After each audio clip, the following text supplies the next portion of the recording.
Hello guys, welcome back to our channel. ఈ రోజు మనం చికెన్ ఇగురు చేసుకుందామా. ఎప్పుడు ఫ్రైలు కర్రీలు తింటూనే ఉంటాం కదా.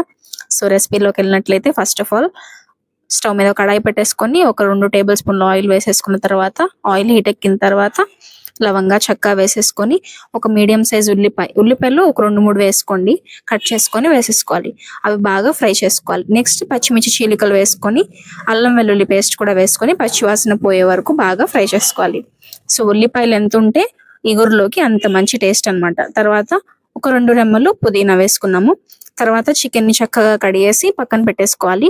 అండ్ ఈ మిక్చర్ లోకి వేసేసుకున్నాం. చికెన్ వేసేసుకున్న తర్వాత ఒక 2 టేబుల్ స్పూన్ల కారం, కొద్దిగా పసుపు అండ్ కల్లుప్పు కారానికి తగ్గట్లు ఇవన్నీ వేసేసుకోవాలి.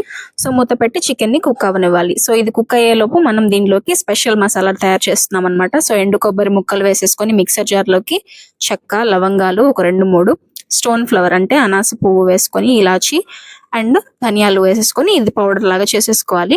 సో మన చికెన్ అయితే ఉడికిందనమాట. సో దీనిలోకి ఇప్పుడు వేసుకోవాలన్నమాట ఈ పౌడర్ వేసుకున్న తర్వాత చక్కగా కదుపుకుంటూ ఉండాలి. ఎందుకంటే అడుగంటే ఛాన్సెస్ ఉంటాయి, కొబ్బరి వేసాం కాబట్టి. స్టవ్ ని మీడియం ఫ్లేమ్ లోకి షిఫ్ట్ చేసేసుకోండి. అండ్ ఇందులోనే చికెన్ మసాలా కూడా వేసుకున్నాము. చూడండి ఎంత పర్ఫెక్ట్ గా వచ్చిందో ఇగురు. ఇలా ఈ కన్సిస్టెన్సీలో ఉడకాలన్నమాట. సో ఇందులోకి చక్కగా 1-2 సార్లు కలిపేసుకొని మనము కొత్తిమీర వేసుకుంటాం ఫైనల్ గా. ఇంకా ఇది రైస్ లోకి గానీ రోటీలోకి గానీ చాలా బాగుంటుంది గైస్. సో మేమైతే రోటీలోకి అనమాట ఈరోజు. మీరు కూడా ట్రై చేయండి. వీడియోని లైక్ చేయండి, షేర్ చేసుకోవడం అస్సలు మర్చిపోద్ది. Bye bye.